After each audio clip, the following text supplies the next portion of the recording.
কলকাতার town hall 1813 সালে তৈরি হয়েছিল।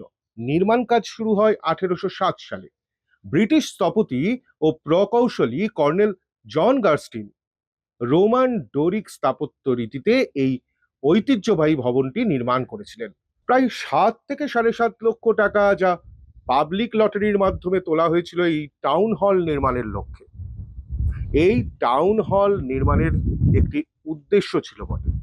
ইউরোপীয় বা ইংরেজ সমাজের মানুষদের জন্য সামাজিক অনুষ্ঠান, সভা, নাচ গানের আসর এবং আপ্যায়নের একটি নির্দিষ্ট জায়গা তৈরি করা।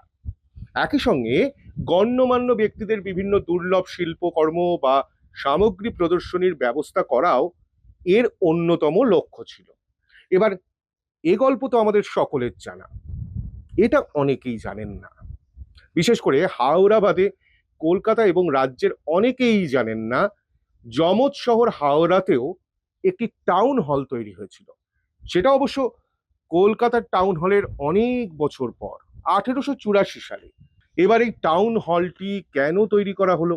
1883 সালে হাওড়া শহরে বিভিন্ন সভা ও সাংস্কৃতিক অনুষ্ঠানের জন্য একটি হল তৈরির অনুরোধ করে হাওড়া পিপলস অ্যাসোসিয়েশন। সে বছরই প্রস্তাব গৃহীত হয়। কিন্তু হল কোথায় তৈরি করা হবে স্থির হয় হাওড়া পুর নিগমের প্রধান কার্যালয়ের উপরতলায়। উপরতলা বেছে নেওয়ার একমাত্র কারণ হলো খরচ কমানো। মজার ব্যাপার কি জানেন?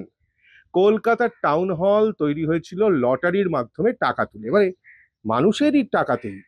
আর কলকাতার যমজ শহর হাওড়ার টাউন হলটিও তৈরি হলো মানুষের টাকা তুলে। নির্মাণে প্রায় 26,500 টাকা খরচ হয়। তারপর তো ডেকোরেশনের খরচ ছিল। বহু মানুষ এগিয়ে এসে অনুদান দিয়েছিলেন। সেই সমস্ত মানুষ যারা 100 টাকা অনুদান দিয়েছিলেন, তাদের নামের তালিকা এখনো রয়েছে হলের মধ্যে।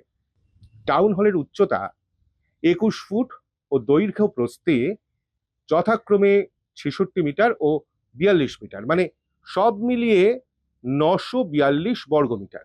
ইংরেজ স্থপতি সি বাকলেন নকশা ও তৈরির কাজ সম্পূর্ণ করেন। 1884 সালের 14 মার্চ তৎকালীন বেঙ্গল প্রেসিডেন্সির ছোট লাট গভর্নর জেনারেল অগাস্টাস থমসন হলের উদ্বোধন করেন। যমজ শহর হাওড়ার অনেক ইতিহাস আমাদের জানা, কিন্তু এই যমজ টাউন হলের কথা কি জানা ছিল আপনাদের?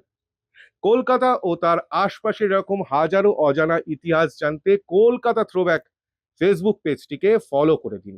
ইউটিউবেও কলকাতা থ্রোব্যাক চ্যানেলটিকে সাবস্ক্রাইব করুন। আর হ্যাঁ, ইনস্টাগ্রামে ফলো করে সঙ্গে থাকুন। আর অবশ্যই মতামত দিন, কেমন লাগছে আপনাদের ভিডিওগুলি। আমি কিন্তু আপনাদের কমেন্টের অপেক্ষায়।